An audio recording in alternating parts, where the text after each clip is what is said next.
Assalamualaikum warahmatullahi wabarakatuh.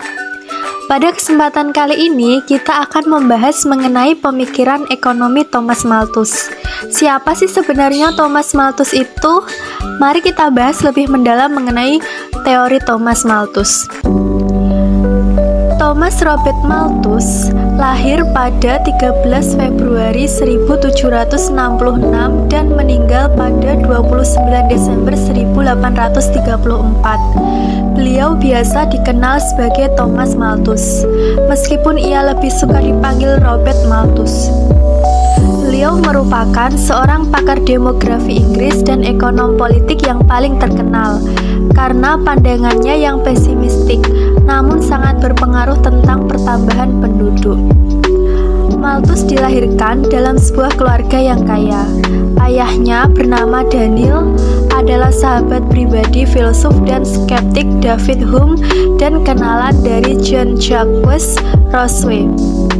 Malthus mulai dididik di rumah hingga ia diterima di Jesus College, Cambridge pada 1784. Di sana, beliau belajar banyak pokok pelajaran dan memperoleh penghargaan dalam deklamasi Inggris, bahasa Latin, dan Yunani.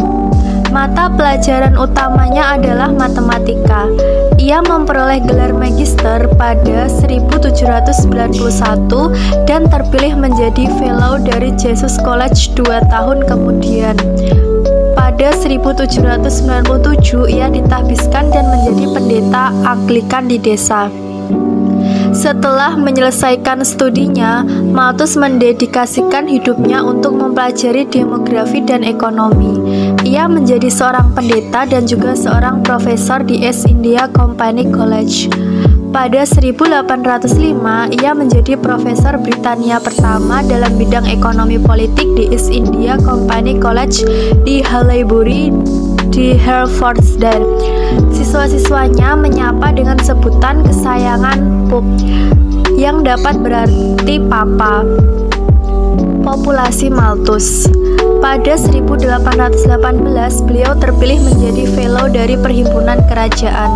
Karya tulisnya yang paling terkenal adalah An Essay on the Principle of Population, yaitu esai tentang prinsip populasi, yang pertama kali diterbitkan pada tahun 1798. Dalam buku ini, Malthus mengemukakan teorinya tentang pertumbuhan penduduk. Pada tahun 1978, Thomas Robert Malthus menerbitkan buku analisis kependudukan berjudul Essay on the Principle of Population dan mempertahankan pendapatnya bahwa natural law atau hukum alamiah yang mempengaruhi atau menentukan pertumbuhan penduduk.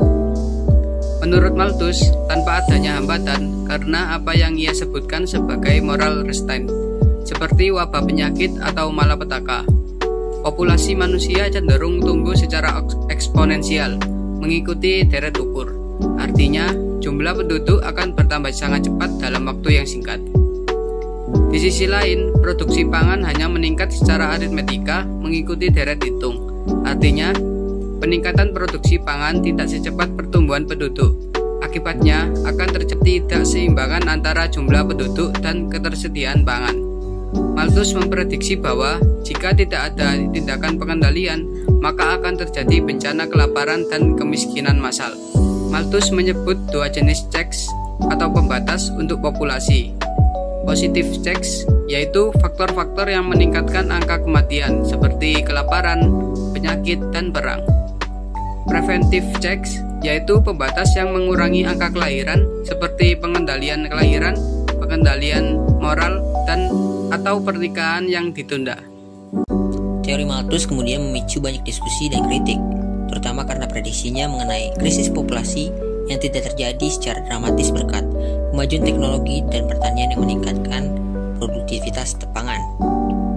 Namun, ide dasarnya mengenai hubungan antara populasi dan sumber daya masih relevan dalam diskusi modern tentang kelestarian lingkungan dan kapasitas bumi.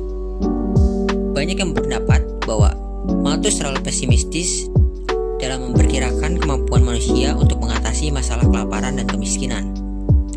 Malthus tidak memperhitungkan perkembangan teknologi yang dapat meningkatkan produksi pangan dan kualitas hidup manusia. Teori Malthus cenderung mengabaikan faktor-faktor sosial dan budaya yang mempengaruhi perilaku reproduksi manusia. Meskipun banyak dikritik, teori Malthus masih relevan hingga saat ini. Beberapa isu kontemporer seperti pertumbuhan penduduk yang pesat, perubahan iklim, dan keterbatasan sumber daya alam semakin menguatkan relevansi pemikiran Malthus.